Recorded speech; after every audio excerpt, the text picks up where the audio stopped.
Good to be back with you, my second time in about 5 weeks. Whether that is a good or bad thing is for you to discern. But after dedicating this wonderful space, it's good to be back now and receive the first confirmation class of the Trinity Church here on Trinity Sunday. I'm aware that there's much in the air right now and on the water, frankly. Memorial Day and all that means to us. The music will reflect some of that, I think, as we've already seen.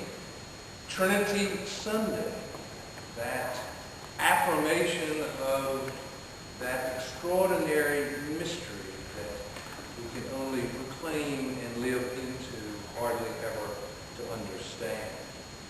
And then, of course, that black stuff that's out on the water that hovers over so much of your life here in this moment. Reflecting upon those parts of this morning, I decided I wanted to share with you and try to weave together some of that, as well as what I preached to you about 5 weeks ago about being one church in mission, inviting, transforming, reconciling. Pull that and weave that together with the extraordinary experience that I have recently had, and for which I am grateful to many of you for holding me in prayer during it. I was in southern Sudan, war-torn country, extraordinary faith and virtually hopeless existence. Let me back up and set the context.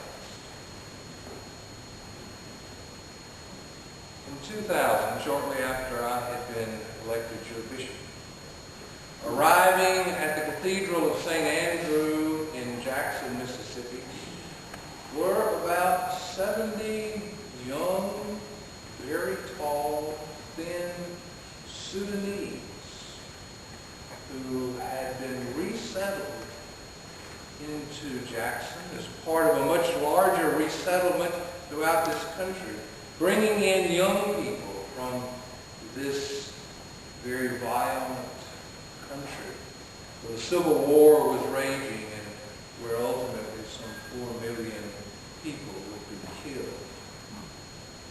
They arrived as if God was saying to those of us, at least in Jackson, pay attention to something I am doing in you, with you, for you. Some 5 years after they arrived, my wife Kathy and I took into our home one of those children, a young woman by the name of Tabitha, who is now, as of last week, a graduate of Ridgeland High School. Both the broader Sudanese community and Tabitha in our home began a process in which, quite literally, I believe God was calling certainly me, and I believe this old church of ours, into understanding what we had to offer the people of Sudan, what they have to offer us. And so it was 2 years ago I was invited to deepen that relationship by the Archbishop of the Sudan, Daniel Dean Bull, who quite literally at Canterbury Cathedral, as I gathered for the Lambeth Conference, matched me and took me over to a Sudanese bishop.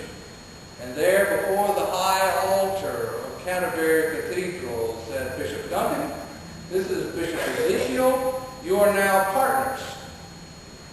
And I had this sense of what God has joined together. Let no one put asunder. So for the last 2 years, Bishop Ezekiel, Dean Langdon, and I explored what that might mean for our two churches. Sudan is a country devastated by 30 years of civil war.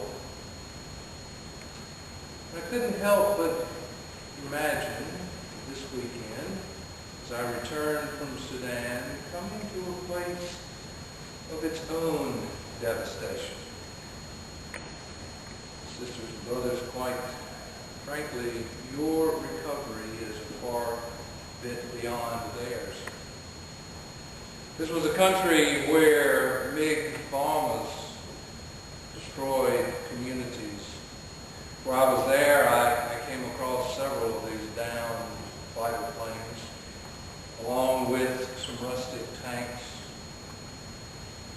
It was also where we were going, a community in which, not left to tanks and bombs, towns were raided, burned, and the survivors fleeing into the bush ahead of marauding warriors. 2005, about the time Tabitha came to live with us, a peace agreement was signed. There was the beginning of a new life. It was left to the government of southern Sudan to begin to rebuild. Very early on, the government realized that they were limited in what they could do.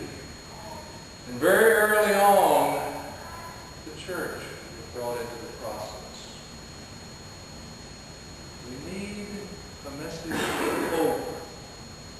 We need the people to believe that there is something more than this devastation.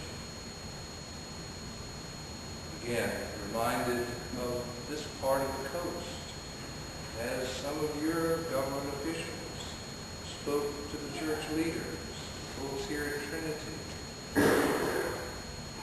When you rebuild, it will be a beacon. It will be a sign of hope. It will be the possibility